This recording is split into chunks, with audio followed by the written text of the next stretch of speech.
اللہ الرحمن الرحیم۔ عزیز طلباء السلام علیکم۔ سپیریئر کالج پپلا آن لائن کلاسز میں آپ کو ایک مرتبہ پھر خوش آمدید کہتا ہوں۔ اچھا بچوں، ہم نے اب تک پڑھا تھا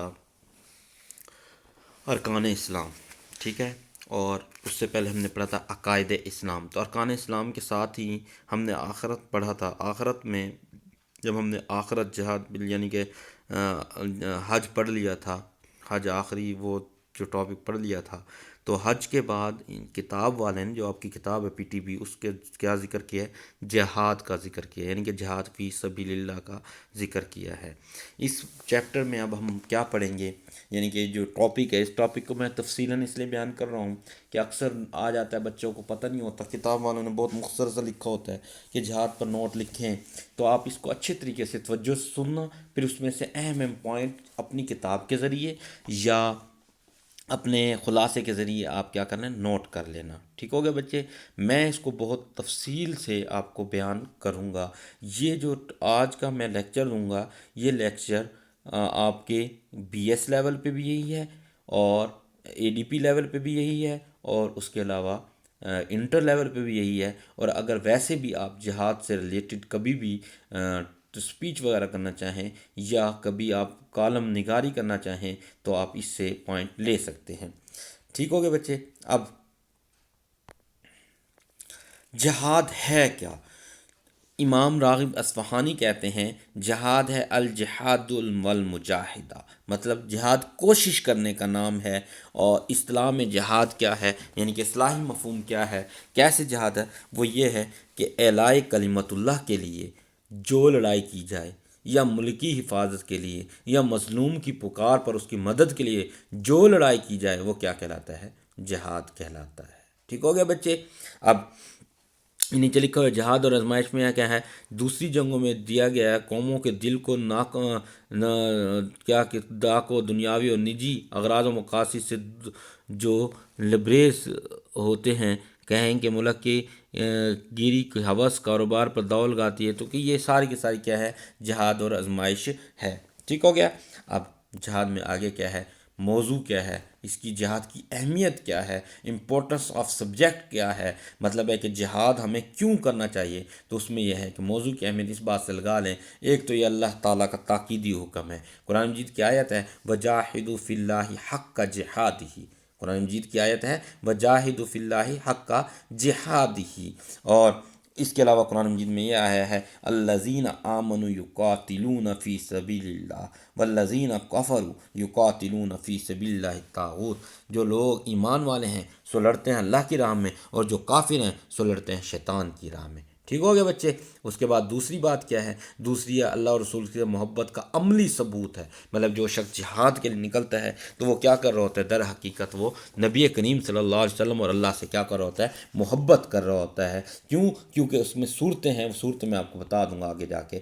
اس کے بعد ایمان کی حقیقی علامت بھی جہاد ہے، ٹھیک ہے، مطلب ہے کہ حقیقت کے طور پہ بھی ہم ایمان کا وہ کر رہے ہیں۔ اس کے بعد ہدایت کے حصول کا ذریعہ بھی کیا ہے؟ جہاد ہے۔ اس کے بعد روز قیامت دردناک عذاب سے نجات کا ذریعہ بھی کیا ہے؟ جہاد ہے۔ اور قرب الہی اور فلاح اخری کا ذریعہ بھی جہاد ہے۔ اس کو فوائد بھی آپ نام دے سکتے ہیں، ٹھیک ہے نا، کہ جہاد کرنے کے فوائد کیا ہیں۔ اس کے بعد اس کا مفہوم کیا ہے؟ مفہوم کا انداز اس بات کا ایک ہے جہاد کا لغوی معنی لٹرل کیا ہے؟ جوہد سے ہے، کوشش کرنا، اور اس کے بعد اسٹرگل جس کو ہم کہتے ہیں، اسٹرگل کہتے ہیں۔ اور جہاد کا اصطلاحی مفہوم کیا ہے؟ کشاکش، یعنی جہاد کے باہم ٹکرانا، ٹو اسٹرگل آف اگینسٹ، یہ کیا جہاد کا مفہوم ہے۔ ٹھیک ہو گیا؟ اس کے بعد اصطلاح میں کیا ہے؟ کنزیکٹیو، یعنی کہ اصطلاح میں وہ میں نے آپ کو ایک دفعہ پہلے بتا دیا تھا کہ اصطلاح میں اس کو بھی کہتے ہیں کہ دینی اسلامی جہاد سے اسلامی وہ مراد ہے، کوشش ہے جو دین کی حفاظت، فروغ اور امت مسلمہ کے دفاع کے لیے کی جائے، اسے جہاد کہتے ہیں۔ اب فرضیت کیا ہے؟ یکم ہجری کو جہاد فرض ہوا ہے، اور فرض کب ہوتا ہے یہ اس کی ضرورت ابھی جہاد فی سبیل اللہ کی فرضیت کب لازم ہوگی، کب جہاد فرض ہو جائے گا؟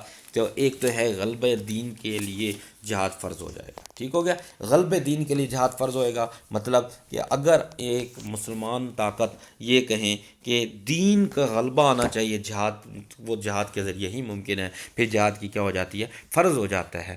دوسرا، حقوق اللہ کے لیے جہاد کیا جاتا ہے، یا حقوق العباد کے لیے جہاد کیا جاتا ہے، حقوق اللہ کے لیے جہاد کیا جاتا ہے۔ اس میں قرآن مجید کی آیت ہے من لم یحکم بما انزل اللہ فاولئک هم الکافرون، اور حقوق العباد کے لیے جو جہاد کیا جاتا ہے وہ بھی ایسی ہے، یا ایھا الذین آمنوا کونوا قوامین للہ شہداء بالقسط، یہ اس کی کیا بن جائیں گی؟ دلائل بن جائیں گے۔ ٹھیک ہو گئے بچے؟ اس کے بعد ہے مغالط غلط فہمیاں کیا ہے، جہاد کے بارے میں لوگوں نے کیا غلط فہمیاں پالی ہوئی ہیں، تو اس چیز کا اندازہ لگا لیں۔ جہاد فی سبیل اللہ کے حوالے سے مغالطے یہ ہیں، پہلے تو یہ ہے جہاد کو صرف جنگ کا معنی دے دینا، یہ غلط ہے۔ یہاں یہ لکھا ہو جہاد کو صرف قتال کا، یعنی جنگ کا معنی قتال نہیں، یہاں صرف جہاد کا وہ صرف جنگ کے معنی دے دینا۔ جنگ اور جہاد میں فرق ہے، آپ اپنی کتاب کا صفحہ کھولیں، جہاد جہاں لکھا ہوا ہے اس میں نیچے لکھا ہوا ہے قتال، جنگ کیا ہے؟ جنگ یہ ہے کہ اپنے خالصتاً مفاد کے لیے جو لڑائی لڑی جائے اسے کیا کہتے ہیں؟ جنگ کہتے ہیں۔ جیسے امریکہ لڑ رہا ہے، طاقت کے بل بوتے پر مظلوم کو نیچے کرتا ہے اور حملہ کرتا ہے اور اپنی طاقت کوشش کرتا ہے۔ افغانستان کا وار ہے، عراق کا وار ہے، یہ جتنے بھی ہیں یہ سارے کیا ہیں؟ جنگیں ہیں۔ ٹھیک ہے، مسلمان جو بھی لڑائی لڑے گا وہ جہاد ہوگی۔ اس کے بعد جہاد کو فرض عین کے بجائے فرض کفایہ قرار دینا جائے، یہ بھی کیا ہے؟ غلط فہمی ہے کہ ایک انسان کہے نہیں جہاد فرض عین نہیں ہے بلکہ فرض کفایہ ہے، یہ بھی کیا ہے؟ غلط فہمی ہے، بلکہ جہاد فرض عین ہی ہے۔ مسلمانوں کی ہر جنگ جہاد فی سبیل اللہ کہلاتی ہے، میں نے ابھی آپ کو بتا دیا ہے کہ مسلمان کوئی بھی لڑائی کرے گا وہ جہاد فی سبیل اللہ کہلائے گا۔ آگے میں اس کی صورت بتاؤں گا کہ غلط کب ہوگا مسلمان۔ یہ نہیں ہے کہ جہاد کی اقسام کیا ہیں، دو قسم کی جہاد کی اقسام ہیں، ایک ہے منفی جہاد اور ایک ہے مثبت جہاد۔ منفی جہاد میں کیا ہے؟ غلط مقاصد یا ناجائز ذریعے کی جو جہاد کیا جائے وہ کیا ہے؟ منفی جہاد ہے، اور مثبت جہاد یا جائز مقاصد کے لیے جائز ذرائع سے جو جہاد کی جائے وہ کیا ہے؟ مثبت جہاد ہے۔ ٹھیک ہو گئے بچے؟ یہ مسلمانوں کے بارے میں بتایا ہے کہ جہاد دو طرح سے ہو سکتا ہے، ایک منفی جہاد ایک مثبت جہاد۔ غلط مقاصد یا ناجائز ذرائع کے ذریعے جو ہوتا ہے وہ کیا ہے؟ جہاد کی غلط ہوگا، اور جو یہ لوگ اکثر اپنے فائدے کے لیے لڑائیاں کرواتے ہیں یہ غلط کرتے ہیں۔ ٹھیک ہے، اب وہ کیا ہے؟ منفی جہاد کیا ہے؟ وہ ہے حقوق یا آزادی کے حصول کے لیے جو کوشش کی جائے اسے کیا کہتے ہیں؟ اس کو جہاد کا نام تو نہیں کہیں گے، لیکن یہاں جہاد کی بات ہو رہی ہے تو اس لیے اس کا جہاد کا نام دے رہے ہیں۔ اب جیسے پچھلے دنوں عورتوں نے اپنے اس کے لیے وہ کی تھی کہ ہمیں آزادی دی جائے، ہمیں وہ دی جائے، یہ سارا کا سارا یعنی کہ اللہ تعالیٰ رحم کرے، یہ سارا کیا ہے؟ منفی جہاد ہے۔ اور مثبت جہاد کیا ہے؟ کسی نظریے کی سربلندی کے لیے، مطلب کہ ہم دین کی حفاظت کر رہے ہیں، یہ ہمارا نظریہ ہے، تو اس نظریے پہ جو لڑائی کی جائے اسے جہاد کہتے ہیں۔ ٹھیک ہے، پھر جہاد فی سبیل اللہ کی منزلیں کتنی ہیں؟ یہ 3 منزلیں ہیں۔ لیول آف جہاد کیا ہے؟ پہلی منزل جو ہے وہ ہے ذاتی زندگی میں اللہ کی کامل بندگی کے لیے جہاد کرنا۔ ذاتی زندگی میں مطلب جہاد کی 3 منزلیں ہیں۔ پہلی منزل کیا ہے؟ کہ ذاتی زندگی میں اللہ کی کامل بندگی کے لیے جہاد کرنا۔ توجہ سننا کہ پہلی منزل ہے یہ ہے کہ اپنی ذات کی اصلاح کرنا، یہ نہیں ہے کہ لوگوں کے اندر گھس جاؤ، اپنی ذات ایسی تیسی ہو جائے، لیکن لوگ نہیں، بلکہ اپنی جہاد اپنے سب سے پہلے نفس ہے، وہ کیا ہے؟ سب سے پہلے نفس کے خلاف جہاد ہے۔ یہ آپ کی کتاب میں بھی ہے، افضل جہاد ہے یہی، اس کو جہاد اکبر کہتے ہیں۔ ایک مرتبہ نبی کریم صلی اللہ علیہ وسلم سے صحابہ کرام نے پوچھا پہلوان کون ہے؟ تو نبی کریم صلی اللہ علیہ وسلم نے جواب دیا اصل پہلوان وہ ہے جو میدان میں پچھاڑ دے۔ کس کو پچھاڑ دے؟ وہ پہلوان نہیں ہے کہ جو پہلوان کو پچھاڑ دے، بلکہ پہلوان وہ ہے جو اپنے نفس پر قابو پا لے، یہ نفس کے خلاف جہاد کرنا۔ اب اس میں کیا ہے؟ افضل جہاد یہ ہے کہ تم اپنے نفس کی خواہشات کے خلاف اللہ تعالیٰ کی راہ میں جہاد کرو۔ میں اکثر آپ کو کہتا ہوں کہ جب انسان کا نماز پڑھنے کو دل نہیں کر رہا ہوتا تو تم شیطان کی کمر توڑ کے نماز کے لیے کھڑے ہو جاؤ۔ یہ کیا ہے؟ ابھی پڑھنے کا دل نہیں کر رہا، آپ کا اسٹڈی کرنے کا دل نہیں کر رہا، چھوڑو یار لیکچر میں کیا ہے، تو تم شیطان کو مات دے دو۔ نہیں جی، میرے والدین نے مجھے پڑھنے کے لیے متعین کیا ہوا ہے، میرے والدین نے مجھے پڑھنے کے لیے الگ کیا ہوا ہے، میرے والدین نے مجھے یہ 20 30 40 50 ہزار کا جو موبائل دیا ہوا ہے پڑھنے کے لیے دیا ہوا ہے، یہ بھی شیطان کے خلاف، نفس کے خلاف جہاد ہوگا۔ ٹھیک ہو گیا؟ یہ کیا ہے؟ پہلی منزل ہے۔ اب اس کی قرآن مجید میں کیا ہے؟ وَمَا أُبَرِّئُ نَفْسِي إِنَّ النَّفْسَ لَأَمَّارَةٌ بِالسُّوءِ إِلَّا مَا رَحِمَ رَبِّي إِنَّ رَبِّي غَفُورٌ رَحِيمٌ۔ یہ سورہ یوسف کی آیت نمبر 53 ہے۔ ٹھیک ہو گیا بچے؟ یہ ہمارا جہاد کیا ہے۔ اب دوسرا کیا ہے؟ یعنی کہ ایک تو نفس کے خلاف جہاد ہے، دوسرا شیطان کے خلاف جہاد ہے۔ شیطان کے خلاف جہاد کیسے کیے؟ یہ میں نے آپ کو بتایا ہے کہ شیطان کہے گا نہیں پڑھنا تم نے نہیں، شیطان کی کمر توڑنی ہے، نہیں پڑھنا ہے ہم نے، بہت اچھے طریقے سے پڑھنا ہے، ہم نے اچھے نمبر لینے ہیں، یہ کیا ہے؟ شیطان کے خلاف جہاد ہے۔ ان الشیطان لکم عدو، کہ بے شک شیطان تمہارا بہت بڑا دشمن ہے، فاتخذہ عدوا، کہ وہ پکڑ لیتا ہے اپنے دشمن کو، انما یدعو حزبہ لیکون من اصحاب السعیر، وہ پکارتا ہے اس کو غلط کاری کی طرف تاکہ ہو جاؤ تم نافرمان لوگوں میں سے۔ ہم ایسا نہیں ہوتے، ٹھیک ہے نا، ہم شیطان کے خلاف جہاد کریں گے۔ اور تیسرا کیا ہے؟ بگڑے ہوئے معاشرے کے خلاف جہاد کرنا۔ بگڑے ہوئے معاشرہ کون سا ہے؟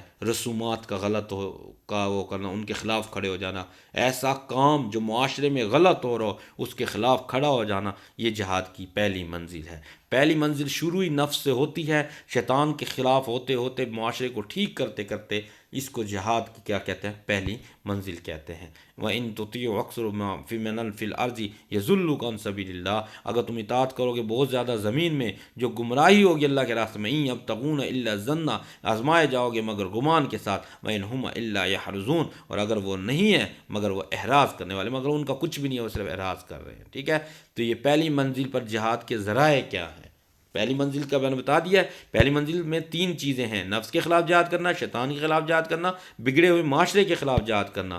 تو پہلی منزل پر جہاد کی منزل قرآن حکیم کی صورت آیت ہے انفاق مال، تزکیہ نفس کا ذریعہ، مطلب مال کا خرچ کرو، اور جب مال کا خرچ کرو گے تو نفس کا پاکیزہ ضرور ہو جائے گا۔ سب سے میں نے آپ کو پہلے بتایا تھا، شاید صدقے میں بتایا تھا یا زکوٰۃ میں بتایا تھا، انسان سب سے زیادہ محبت کس کو کرتا ہے؟ اپنے مال سے کرتا ہے۔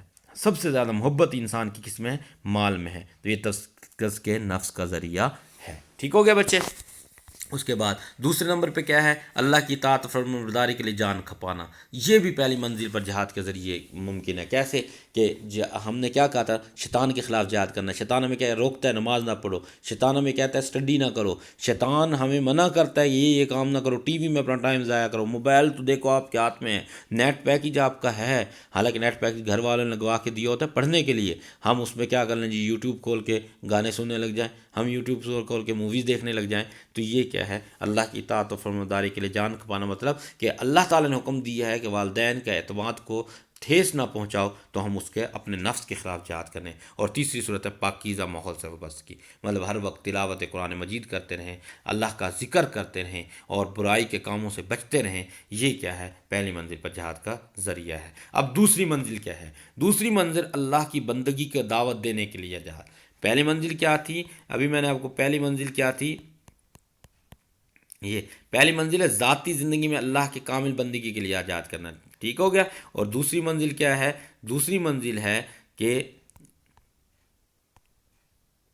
دوسروں کو اللہ کی بندگی کے لیے دعوت دینا، ٹھیک ہو گیا بچے۔ اب اس میں کیا ہے؟ اس میں قرآن مجید کی آیت ہے ادعو الی سبیل ربک بالحکمۃ والموعظۃ الحسنہ وجادلہم باللتی ہی احسن ان ربک هو اعلم بمن ضل عن سبیلہ وهو عالم بالمہتدین، ٹھیک ہو گیا۔ اس کے بعد حکمت کے ذریعے ذہین عقلیت، ٹھیک ہے نا، مطلب کہ انسان جو کمزوری میں بھی ہو پھر بھی حکمت کے ذریعے جہاد کرنا۔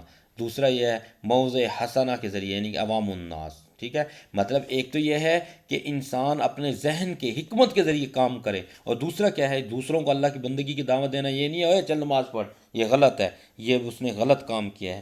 دوسرا اچھے اخلاق سے عوام الناس کو، جیسے نبی کریم صلی اللہ علیہ وسلم نے، عوام تھی نا، جہلا کا معاشرہ تھا نا، لیکن نبی کریم صلی اللہ علیہ وسلم نے اپنے اچھے اخلاق سے ان کو کیا کر دیا؟ دین کی طرف بلا لیا، ٹھیک ہے۔ اور تیسرا سب سے زیادہ یہ ہے کہ لڑائی جھگڑے سے محفوظ رہنا۔ مجادلہ احسن، مجادلہ کیا تھا؟ لڑائی جھگڑے کو۔ معترضین کا اگر کوئی اعتراض ہے، کوئی سوال کرتا ہے تو اس کو بڑے اچھے انداز سے جواب دینا، یہ کیا ہے؟ دوسری منزل پر جہاد کے ذریعے کیا ہے؟ قرآن مجید میں ہے سورۃ فرقان میں زبان اور قلم سے جہاد کرنا، ٹھیک ہے۔ یہ آپ کتاب کھولو جہاں کہ جہاد کی اقسام لکھی ہوئی ہیں، یہ میں آخر میں آپ کو بتا بھی دوں گا۔ تو قرآن حکیم میں زبان اور قلم سے، تقریری اور تحریری ذریعے سے بھی انسان روک سکتا ہے، مطلب جہاں اب انسان اس سے نکلتا ہے زبان سے منع کر دے، زبان سے نہیں منع کر سکتا تو کیا کر لے؟ قلم سے منع کر دے۔ حدیث مبارکہ کا مفہوم ہے من رعا منکم منکرا فلیغیرہ بیدہ، تم میں سے کوئی برائی کو دیکھے، بدی کو دیکھے تو اپنے ہاتھ سے روکے، فإن لم یستطع، بس اگر طاقت نہ رکھتا ہو، فبلسانہ، اپنی زبان سے روکے، فإن لم یستطع، اگر اس کی بھی طاقت نہ رکھتا ہو، فبی قلبہ ہی، تو اپنے دل میں برا جانے، ذالک اضعف الایمان، یہ ایمان کا سب سے کمزور ترین ذریعہ ہے۔ اس کے بعد ہے انفاق مال، یعنی دینی تعلیمات کو فروغ کے لیے خرچ کرنا، مطلب کہیں مسجد مدرسہ بن رہا ہے اس پہ پیسے خرچ کر دینا، بھائی چلو دین کی تعلیمات اس میں ہوں گی، تو یہ کیا ہے، یہ بھی جہاد کی عوام کو فائدے کے لیے، معاشرے کو فائدہ دینے کے لیے ہوتا ہے۔ اور تیسرے نمبر پہ ہے دینی تعلیمات سیکھنے اور عوام کو عام کرنے کے لیے توانائی اور وقت لگانا، یہ بھی کیا جہاد، جیسے آپ ایجوکیشن حاصل کر رہے ہو، یہ بھی ایک جہاد ہے۔ کیوں جہاد، کیوں کوشش کر رہے ہو؟ تاکہ لوگوں کو تعلیمات دے سکے، شعور دے سکے، یہ بھی جہاد ہے۔ ٹھیک ہو گیا۔ اس کے بعد چوتھے نمبر پہ یہ ہے اجتماعیت، ادارے سے وابستگی، مطلب یہ نہیں ہے کہ خود سے غلط کاری سیکھتے رہو، نہیں، بلکہ کسی ادارے میں جانا، سٹرگل کرنا۔ جیسے میں اکثر مثال دیتا ہوں، صبح اٹھتے ہو 5 بجے نماز کے لیے اٹھتے تھے، وضو نہاتے تھے، جو دور سے آتے ہیں، اس کے بعد یونیفارم پہنتے تھے، ناشتہ کرتے تھے، بھاگم بھاگ بیگ اٹھائے اور کالج پہنچ گئے، تو یہ بھی کیا ہے، ادارے سے وابستگی۔ اب تو اللہ تعالیٰ کرونا کی وجہ سے معاملات بند ہیں، لیکن پھر بھی یہ جہاد ہے۔ ٹھیک ہو گیا۔ اس کے بعد اب جہاد کی تیسری منزل ہے کہ اللہ کے دین کے غلبے کے لیے جہاد۔ اس میں کیا ہے، اس میں یہ ہے کہ ایک تو تلوار کے ذریعے جہاد ہے، صبر محاذ ایک تو، دوسرا ہے اقدام ہے، اور تیسرا ہے مسلح تضادم ہے۔ ٹھیک ہے، یہ تین چیزیں ہیں۔ صبر محاذ یعنی کہ صرف محض صبر کرنا، جس کو ہم دفاعی نظام کہتے ہیں، مدافعانہ جہاد کہتے ہیں، اور اقدام مسلحانہ جہاد کہتے ہیں۔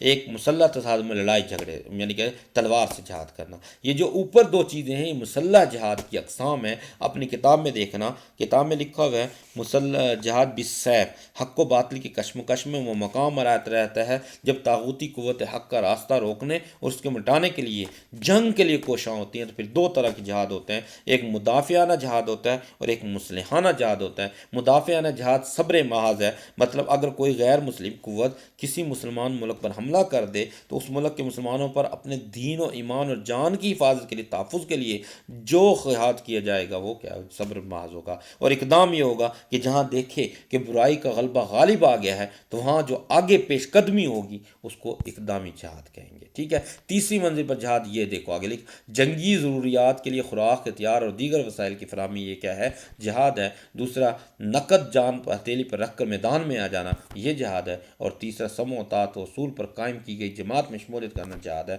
اور یہ کیا ہے، جہاد کی، یہ اب آپ کو سمجھ میں آ گیا کہ انسان کو ان تین ذریعوں سے جہاد انسان کر سکتا ہے، کہ یا تو وہ خوراک اور ہتھیار پہنچا دے، یا وہ اپنی جان ہتھیلی پر رکھ کر آ جائے، یا وہ اصول کی گئی جماعت پر قائم شمولیت ہو جائے۔ اب اس کے دو کیا کہتے ہیں، اہم نکات ہیں۔ دو اہم نکات کیا ہیں؟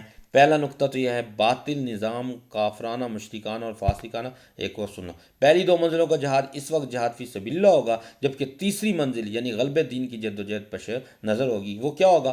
باطل نظام کافرانہ، مشرکانہ اور فاسقانہ ہے، لہٰذا اس کے تحت زندگی بسر کرنا گناہ ہے۔ اس کا کفارہ یہ ہے کہ اس نظام کو مٹانے اور اس کی جگہ اللہ کے دین کو غالب کرنے کے لیے مسلسل جہاد و جہاد کی جائے۔ ٹھیک ہو گیا، یہ کیا ہے، جہاد ہے۔ اس کے بعد اب آخر میں قتال فی سبیل اللہ کے آغاز کے لیے شرائط کیا ہے؟ ایسا نہیں ہے کہ انسان بس تلوار اٹھائے اور شروع ہو جائے۔ اللہ کے راستے میں لڑائی کے لیے جو شرطیں ہیں وہ یہ ہیں کہ سب سے پہلے تو یہ ہے کہ ایک امیر بنایا جائے، اس کی قیادت میں منظم جماعت کا قیام کیا جائے، اور پھر جو عمل میں آئے اسے کیا کہتے ہیں، جہاد کیا جائے۔ یہ نہیں ابھی ہر بندہ اپنے رخ سے، جیسے جب گورنمنٹ اعلان کرے تو پھر بندہ جہاد کے لیے نکلے۔ دوسرا کیا ہے، کسی ایسی جماعت میں شامل ہو جو سیرت اور کردار کا اثر قائم رکھتی ہو۔ ایسا نہیں ہے کہ اس کی اپنی سیرت ایسی ہو۔ اور تیسرے نمبر پہ کیا ہے، جماعت نے معاشرے میں دعوت پہنچانے کا بھی حق ادا کر دیو۔ وہ یہ نہیں ہے کہ فضول میں، مطلب کہ بس تلوار اٹھائی اور جنگ کے لیے نہیں، اس جماعت نے وہاں کوشش کی ہے بھی جہاد ہونا چاہیے یا دین کا قائم ہونا چاہیے۔ اور اس کے بعد چوتھے نمبر پہ کیا ہے، اسباب کے حوالے سے فتح کا غالب امکان محسوس ہو، یہ کیا ہے، جہاد ہے۔ اس کے بعد متحارب گروہ سے اگر کوئی معاہدہ ہے تو علی اعلان ختم کر دیا جائے، مطلب اگر کسی نے کہا پہلے وہ مسلمانوں کے ملک میں رہتا تھا اور وہ یہ سوچ رہا تھا کہ میں محفوظ ہوں، تو لیکن اس نے کوئی ایسی حرکات کی جس سے اس کے خلاف جنگ لڑنی پڑ گئی، جہاد کرنا پڑ گیا، تو پہلے اس کو مطلع کرے کہ تو نے یہ کام کیا ہے اس لیے ہم تیرے خلاف جہاد کر رہے ہیں۔ جیسے فرانس کا سفیر ہے، اس کو نکال دینا چاہیے، کیوں؟ کیونکہ اس نے نبی کریم صلی اللہ علیہ وسلم کی شان میں گستاخی کی ہے، یعنی کہ اس کے ملک نے کی ہے اور وہ اس ملک کی نمائندگی کر رہا ہے جس ملک نے یہ گستاخی کی ہے۔ تو اب حکومت وقت اس چیز کو وہ کرے، کیا کرے کہ اس کے خلاف ایکشن لے۔ آگے میں آپ کو بتاؤں گا کیسے۔ قتال فی سبیل اللہ اور مسلم معاشرے میں درپیش مشکلات. اب درپیش مشکلات کیا ہیں؟ وہ یہ ہے، ایک تو یہ ہے کہ یہ مسلمان حکمرانوں سے وہ کرتے ہیں، حکمرانوں کی طرف سے کھلم کھلا کفر کا نفاذ ہو. مطلب ہے کہ اگر آپ دیکھ رہے ہیں کہ طالب مسلم معاشرے میں کیا کرنا ہے، اگر حکمرانوں کی طرف سے کھلم کھلا یہ پتہ چل رہا ہو کہ یہ کفار کی طرف راغب ہیں، کفار کے ساتھ یہ کر رہے ہیں، تو چاہیے کہ اس کے خلاف کیا کرے؟ جہاد کرے. اور دوسرا یہ فتح کا غالب امکان ہونا چاہیے. اور تیسرے کیا ہے؟ حکومت اور عوام میں عدم یعنی کہ حکومت اور عوام کی آپس میں دلچسپی نہ ہو. اب آگے میں آپ کو جو بتا رہا ہوں وہ یہ ہے کہ ان کے متبادل طریقے، یعنی دیکھو نا، گورنمنٹ کے خلاف تو انسان یہ نہیں کر سکتا نا کہ حکمرانوں کے خلاف طرف کھلم کھلا نفاذ کر دے اور اس کے بعد کیا کہتے ہیں فتح کا غالب امکان بھی نہ ہو اور بندہ لڑائی کر دے، بلکہ پھر ان کے خلاف، حکمرانوں کے خلاف کیسے جائے؟ وہ یہ ہے متبادل طریقہ کار کیا ہے، اس میں سے ایک یہ ہے پرامن اور غیر مسلح منظم احتجاج کے ذریعے نفاذ اسلام کا مطالبہ. مطلب آپ کو نظر آ رہا ہو کہ اب یہ تو جی یہودیت کا نظام آ رہا ہے، اسلام کے نظام سے بہت دور جا رہے ہیں، تو پرامن اور غیر مسلح، یہ دیکھو شرط دیکھ لو، پرامن ہونا چاہیے اور غیر مسلح ہونا چاہیے. یہ نہیں ہے کہ تم اسلحہ لے کر جاؤ، جہاں بھائی فوج آئی اور ہم نے تو مار دینی ہے گولیاں. یہ غلط بات ہے. اور پھر نفاذ اسلام کا مطالبہ ہو، یہ بھی نہیں ہے کہ اپنی خواہش ہے، جیسے یہ آج کل جلسے جلوس ہوتے ہیں اپنی خواہشات کے لیے، یہ غلط ہوتے ہیں. ٹھیک ہے، یہ جہاد نہیں ہے. متفق علیہ منکرات کے خلاف احتجاج ہونا چاہیے، ایگریڈ اپون ہوں. مطلب یہ نہیں ہے کہ بس جی نماز نہیں پڑھنی اور بندہ احتجاج میں شامل ہو جائے، ایسا نہیں ہے. عید میلاد النبی منانی ہے لیکن نماز نہیں پڑھنی. ہم نے محرم کے غم میں شامل ہونا ہے لیکن نماز روزہ نہیں کرنا. ساتھ میں پڑوسی بھوکا مر رہا ہے لیکن ہم نے کیا کرنا ہے جی، ہم نے جا کے جی سبیلیں صرف 10 محرم کو لگانی، عام دنوں میں ہم سبیل نہیں لگا سکتے. تو یہ کیا ہے؟ یہ متبادل طریقہ ہے. یک طرفہ طور پر جان تک کی قربانی دینے کے لیے تیار رہنا. جیسے اب ہم یک طرفہ طور پہ تیار ہیں، ہم اپنی جان کے محفوظ ہیں، ہم اپنی جان کو شہادت کے لیے تیار رکھے ہوئے ہیں کہ جب بھی گورنمنٹ کی طرف سے اعلان ہوگا، جب بھی ہماری ضرورت پیش آئے گی تو ہم سب سے پیش ہوں گے. اور پھر ہمیں چاہیے کہ ہم مکی دور میں صحابہ کرام کے اسوہ حسنہ کی پیروی کریں. جیسے صحابہ کرام مکی دور میں کرتے تھے، وہ کیسے تھے کہ حضرت سمیہ رضی اللہ تعالیٰ السلام کی پہلی شہید عورت ہے، جب انہوں نے دیکھا کفار نے کہ وہ احد کا نعرہ لگاتی ہے، تو کفار نے کیا کیا؟ 2 گھوڑوں کو لیا، ایک گھوڑے کو ایک ٹانگ پر باندھ دیا، ایک گھوڑے کو ایک ٹانگ پر باندھ دیا، اور ان کو کیا کر دیا؟ ہانک دیا. جب ہانکا تو پھر اس کا کیا نقصان ہوگا؟ آپ کو پتہ ہے، شہادت ہوگی. اسی طریقے سے نبی کریم صلی اللہ علیہ وسلم نے اور بہت سے واقعات ہیں، حضرت خباب رضی اللہ تعالیٰ کا، حضرت بلال رضی اللہ تعالیٰ کا. اللہ تعالیٰ ہمیں صحابہ کرام کی زندگی پر عمل کرنے کی توفیق دے. اس کے بعد ہے ممکنہ نتائج کیا ہوں گے. جب ہم اس طرح کا، یعنی کہ جب ہم ان 4 باتوں کو لائیں گے تو پھر اس کے ممکنہ نتائج کیا ہوں گے؟ سب سے پہلے نتیجہ یہ ہوگا کہ حکومت منکرات کے خاتمے پر آمادہ ہو جائے گی. سب سے پہلے بات ہی، جب آپ پرامن احتجاج کریں گے تو حکومت یہ ماننے پر راضی ہو جائے گی. دوسرا، حکومت انقلابی تحریک کو کچلنے کے لیے ریاسی قوت کا استعمال نہیں کرے گی. اور تیسرے نمبر پہ کیا؟ حکومت انقلابی تحریک کو کچلنے میں کامیاب ہو جائے گی. انقلابی تحریک کون سی ہوتی ہے؟ جو وہ تحریک جس میں ذاتی مفاد ہو. ٹھیک ہے نا. اب یہاں میں آپ کو بتا دوں، اب آپ نے کیا پڑھا؟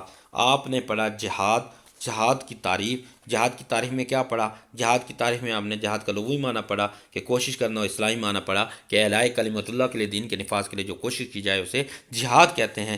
پھر آگے میں مختصر بتا دیتا ہوں، ویسے تو میں نے بہت لمبا وہ کی ہے، لیکن جہاد کی قسمیں کتنی ہیں؟ جہاد کی ٹوٹل جو ہیں وہ 3 قسمیں ہیں. ایک ہے جہاد فی نفس، ایک ہے شیطان کے خلاف جہاد، اور ایک ہے جہاد بالسیف.